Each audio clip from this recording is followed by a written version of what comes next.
Hello and welcome to another episode of Leaders of Transformation. Today we have certainly a leader of transformation with us. Kelly Mason actually came to us through Nigel Bennett. So if recently I had Nigel Bennett on the show and he was amazing, talked about his company AquaGuard and how they're making an impact in the world. And he told me about Kelly and what she's doing. She is an award-winning director and cinematographer, a mom. She's a Kundalini yoga teacher, healer, and founder of a nonprofit organization that builds roads in front of schools in Costa Rica. And she's going to tell us a little bit about that story. She shared it with me, and I was just like, "Oh my gosh, you have to share that." And so that organization is called she's also the CEO, of Green Pavement Company, which sells recycled road modifiers to construction companies in Central America. And I'm just really excited to have her here. So Kelly, welcome to Leaders Transformation. Thank you, Nicole. I'm really happy to be here. Thanks for having me. It's a pleasure. And when you shared your story with me, I was so inspired by it. I was like, I just can't wait to share what you're up to and also the journey. So can you share with us what you shared with me about this journey and even like your divine intervention on the street in your house and how this all kind of led to where you are today? For sure. Well, I didn't plan on becoming a road builder. That's for sure. I'm, a healer and yoga teacher, but Providence led me to this opportunity in Costa Rica. And what happened was I was, a new mom and happily married, or so I thought, but postpartum depression took over. And things just got really rough for me. And in the early days, I was pushing the stroller down the street, and I was very depressed this day. And out of nowhere, Providence cut in with Tony Robbins, and this massive hand stopped me in the middle of my street in Fort Langley. And I looked up, and it was Tony, and he could see that I wasn't happy. Yeah, it was a very difficult time because my marriage was falling apart. I didn't know what I was going to do. I'd worked in the film industry full time, and now I had two toddlers, and I couldn't be working in that field anymore. So there's Tony Robbins, and he said, "Hi, I'm Tony. What's your name?" And I said, "I'm Kelly." And he asked if this was my family, and I introduced him. And the third question in, he said, "Are you okay?" And I said, "Yes." And he said, "What are you going to do to get okay?" So I told him I was going to take a yoga retreat. And that's when, my direction was shifted, and I went to Costa Rica. What happened was the next day after I saw Tony, my yoga teacher, my Kundalini yoga teacher, said I had one more spot left in my yoga retreat.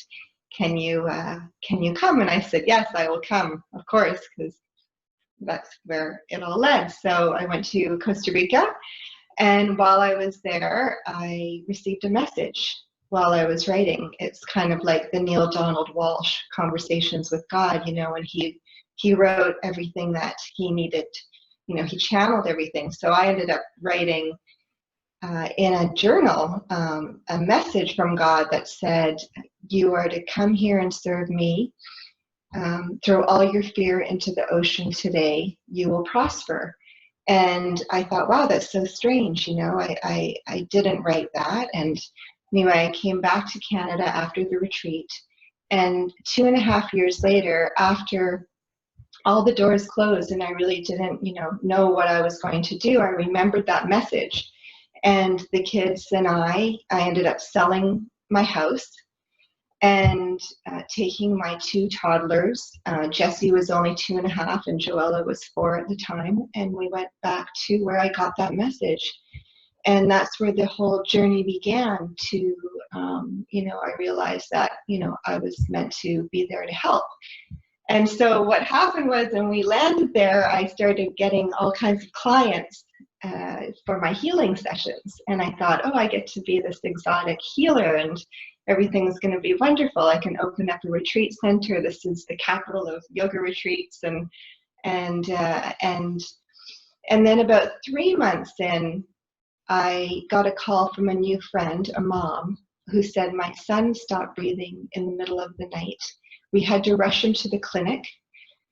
He had an asthma attack. I have to take him out of school because of the road dust. Can you help us? And that's when I knew, okay, this is a calling. This is where I can help. And so being a filmmaker, I had my camera with me, and I thought, well, why don't we get in front of the government officials? Let's interview the community members. Let's find out where all of this stands and see if we can get some roads paved in the peninsula, because there are 7 schools with over 2,500 children that were being disrupted. Their health was being disrupted by this road dust. And you would never think of something like that, because you go down to these parts of the world for vacation and you go to the beach and it's beautiful, but the people that live there and live on the sides of the roads and all the schools that are really close to the roads, because of all the quads and the big trucks and everything, everyone that lives there is very adversely affected by the road dust. It's in our food, it's in the children's food at school. They're constantly, their hands are always dirty. It just accumulates throughout the day, and literally, they have a thick layer of dust by the end of the day on their desks. So that's when I thought, well, let's do something. And so I spent a decade creating a nonprofit organization that became the voice of the children and the peninsula. Mostly this was in the southern Nicoya Peninsula, where most of the roads are not paved.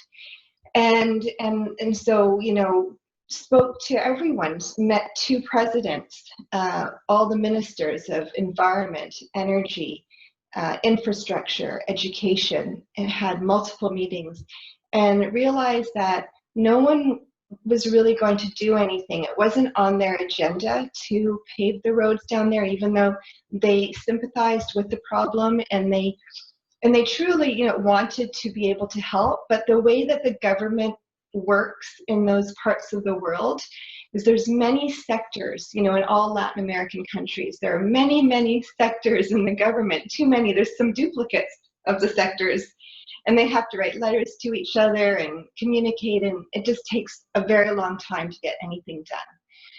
So I thought, well, why not create a carbon neutral solution for the government, because they had promised to the United Nations that they would be a carbon neutral country by 2021. They've pushed the date since, but they were, really aiming for that. So I decided, well, let's create this carbon neutral solution for the roads by going to the National Laboratory and testing waste materials in road construction, because the other problem is there isn't a waste management system down there like we have, in the United States or Canada and North America. So what they do down there, sadly, is they dig holes, gigantic pits that are not legalized. They're not there's no regulation, and they just dump waste materials in there, which end up getting into the waterways, the rivers, which end up going into the Pacific Ocean. So a large portion of that Pacific Ocean pollution, the big dump that we see all the time in other films and on the news, is because of a lot of these Latin American countries just not having that waste management system. So we tested at the National Laboratory, and we were able to come up with formulas and a solution that actually works better than a regular paved road. These roads last longer, 2 to 3 times longer, with these recycled waste modifier, we call it. So when you add things to the bitumen is the oil that's used in road construction. We use less fossil fuels, less bitumen, and we replace it with waste materials. And then we could go to the government and say, hey, look, why don't you pave these school roads now? Because we have this universal solution, and it's a circular economy model. And this is something that you can, really work with on your highways or whatever roadways you want. So that's the long story of how it all happened. Wow. Well, I want to thank you. And I wanted you to share that because sometimes we think that we have to have this like big plan. I hear a lot of times people ask me like, how do I find my purpose? How do I find my calling? How do I find the thing? And they're sitting there trying to figure out their thing at home, let's say in North America somewhere, where they're sitting in their house and they're trying to figure out the thing. And sometimes we do get inspired that way. But oftentimes in all the interviews and conversations I've had with people, oftentimes it's being out there in the world and just discovering an issue, a challenge, and saying, I'm going to do something about that. And that's how it shows up. So it's like you have always had the calling. It's just that you're now applying it here, right? You're healing. You're always going to be a healer, and you've always been healing. And now you're just doing it in this way. And so it's just really inspiring to hear your story. Now, when you talk about the process, obviously you didn't know anything about building roads. So how did you go about this? And I know that when we were talking, it was yesterday we were talking, and you said that you had they just wrote policy and made this law. And so by the time this is released, it'll be about a month. And so this is just recently. And so you did that in like 6 years. So tell us a little bit about how did you get into this? Okay, you saw a problem, but then how did you get from there to here where you are now?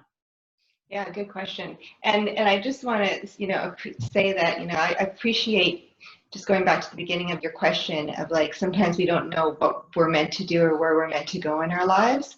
Trust me, I did not go there willingly. I went there kicking and screaming. It was really hard, right? We have our breakdowns. We have our very, very challenging times, depressions, whatever it may be that we're working through.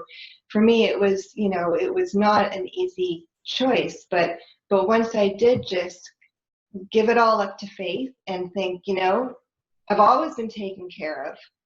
I'm going to take these two little toddlers with me. We're going to go on an adventure. And then once I got down there and I realized, yes, how do I come up with this solution? I just prayed. I would just ask every step of the way.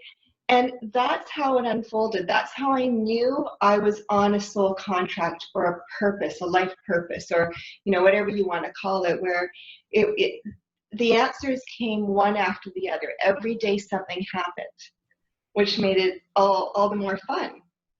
Again, not always easy, but so when I prayed for an eco-intelligent solution, because, we're mothers, we're protectors of Mother Earth too, and that's part of our job. I actually got a phone call, I got an email from a man named Paul Harrison, who was working as a blackjack dealer on a cruise ship. And his cruise ship had been rented by one of the wealthiest men from India, who owns the energy company in India. And this man kept coming to his blackjack table, and they became friends. And one night he said to Paul, I own this company that makes plastic roads, and I'd like to see this go into Central America. If you can make a $2 million deal with the government, you can quit your job and I'll put you in charge of Central America. I'll give you 6 months to do that. So Paul was probably about 5.5 months in. He was unable to reach any government officials. He had quit his job anyway on the ships because he had to focus on trying to get this deal done. And so you'll see this in my documentary film. I actually made a documentary film because the camera was with me the whole time. My kids and I shot it ourselves, and you'll see him tell this story. But he said he got online and he said, I don't know, Kelly, it must have been fate. I don't know how I found you, but you were the first website that popped up, your Pave the Road website. I reached out, he said, and contacted you. And we were on the phone like 3 hours later with this man from India making a deal for the three of us to bring this technology to Costa Rica. Well, 2 weeks later, he backed out. The man from India, he decided to sell his portion of the company, but he sold it to a wonderful family, the Khan brothers, Ahmed and Rasul Khan out of India. And at that time, Paul decided to come on to Pave the Road team as my marketing person. He's just so brilliant at meeting people and creating relationship. And anyway, we ended up reaching out to the Khan brothers. And at the same time, I had met with the mayor of the province of Punta Arenas, which is where all the schools are located. And I said, look, we need to do something. And I think we have a solution with these plastic roads. They're doing it in India. And so the mayor said, well, you've got to call LANAME, which is the National Laboratory, and because the government needs to see all the research and it has to be proven. So you'll need to go that route. So that's what led me to the National Laboratory. And at the same time, we called the Khan brothers and we spoke to them and said, look, we want to license your patent so we can use that in the country, and we want to learn everything that you have done as well. So with that intelligence and the 3 years of testing alongside LANAME, we were able to, get our tests, create these formulas, and then write an environmental bill that makes it mandatory for the use of recycled waste products in road construction. And yes, 6 years later, it has just been passed. It just 3 days ago was signed off by the president of Costa Rica, and it's now law 9298. Amazing. Congratulations. Thank you. Yeah, that is so awesome. Oh my goodness.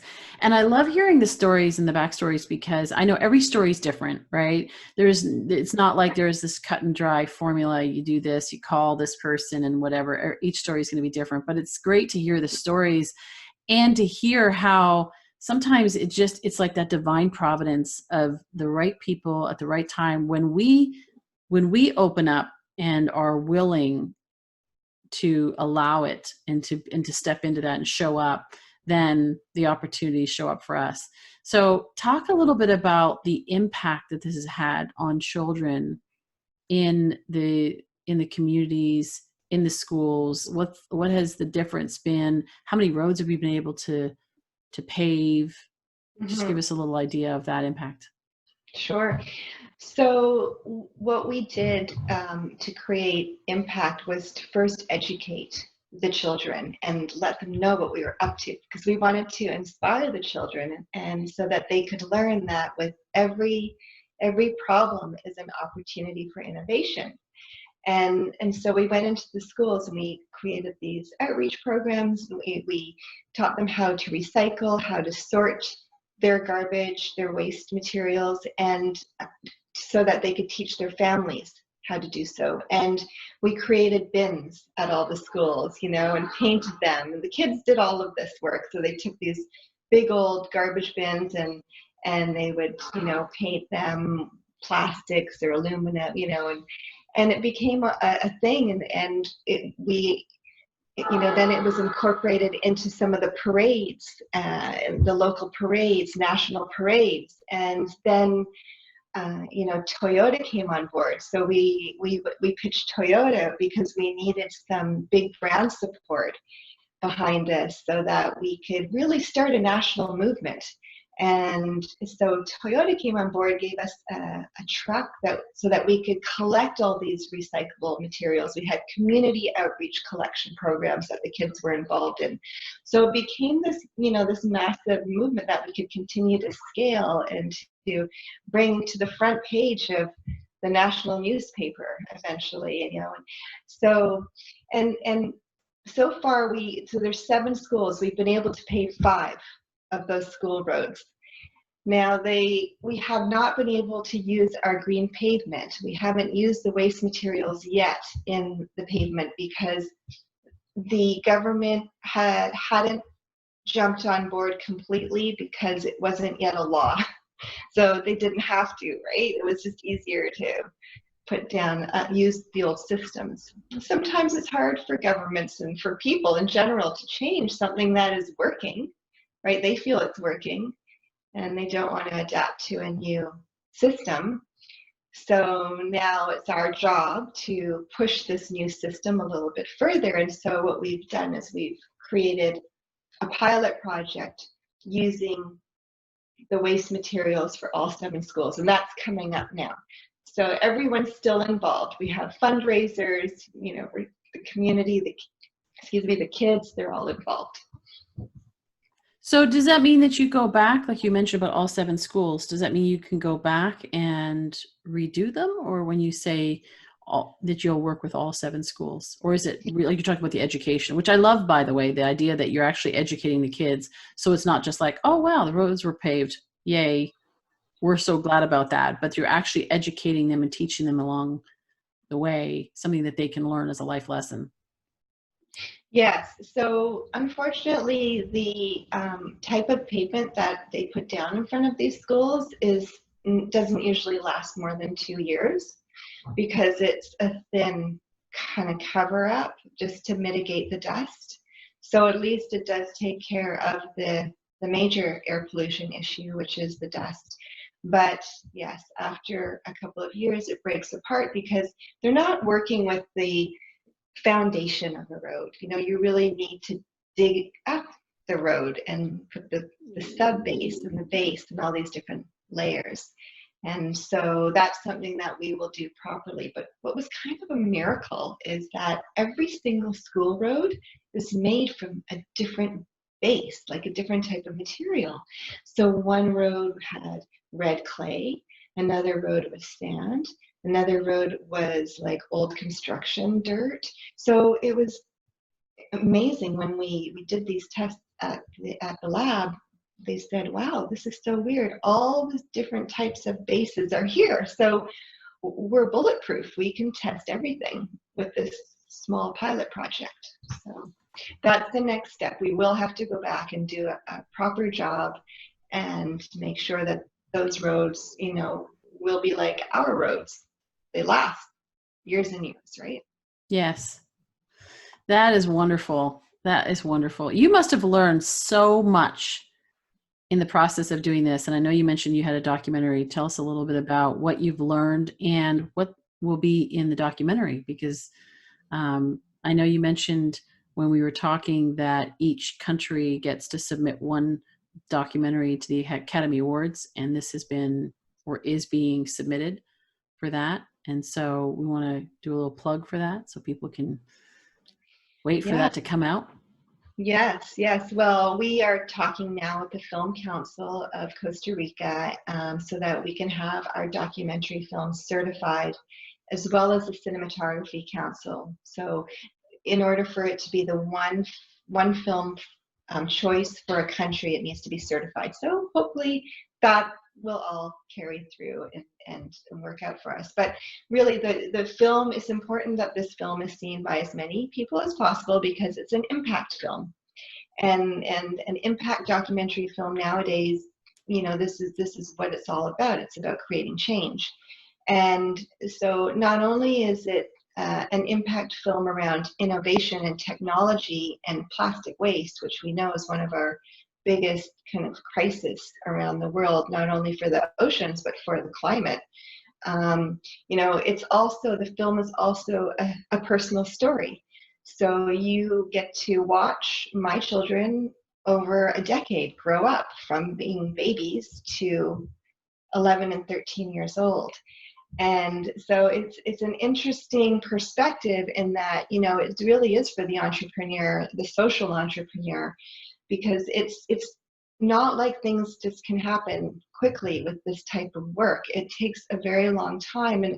And so the film shows that backstory, but it also exposes some of the very personal aspects of of the entrepreneur, of the innovator myself. So, having a self-shot film too is really difficult to edit, because I included my husband in this film, my ex, and it's, how do we put a positive light on everything that's happened, because we really want to support everyone's journey.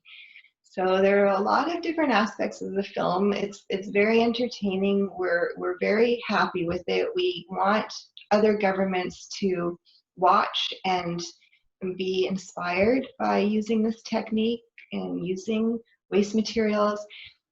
Most recently, I went to, right before COVID all happened, I was in Palm Springs at an asphalt modifier conference, which I thought I would never go to in That my sounds like life. fun. But it was great. The people were so nice and lovely, but it was to share this story, so that the United States would be able to do it as well. They're trying. There are many associations that this type of technology needs to be approved by. So it's a lot easier to do this type of thing in a smaller country, like a third world country. So in the States, though, they are working on bringing in more of the waste modifier material into road construction. So this is the plastic road revolution. You will see this happening more around the world. And it really is a wonderful alternative to landfills. We want to be able to get rid of all landfills if we can. So this is hopefully one of the ways. Yes. Yeah. Yeah, I was just picturing you with all of these engineers and asphalt experts, and here comes the Kundalini yoga teacher that's gonna talk with them and share her vision. Wow, you must light up a room when you come in, and yeah, that's awesome. Shifting atmospheres for sure. Well, Kelly, thank you for just taking a few minutes to share with us a little bit about. I mean, this has been inspiring to me. I know it's going to inspire our listeners. And we'll make sure all the links so they can find out about it. pavetheroad.net. You also have your greenpavementcompany.com, coolaparadise.com for your healing. And so we'll make sure all those links are in the show notes so people can connect to you. But yeah, final thoughts for our social entrepreneurs, purpose-driven entrepreneurs that are listening. Yes. Well, thank you, Nicole. Yes, this is, go for it. When you feel the call, when you feel it in your heart, and just have that faith and that trust that the adventure is going to be worth it, and no matter how it turns out, I try not to have any attachment to any of it. If I can just play a small role, then even to be the heart of the movement. I'm not attached to my company doing well. I'm not attached to any of that. It's just about, doing the work that we're meant to do, our soul journeys, and enjoying it, and really all the wonderful people that you'll meet along the way and all the things that you'll learn. It really is just an awesome way to go. So go for it and have very little attachment and enjoy and do your best.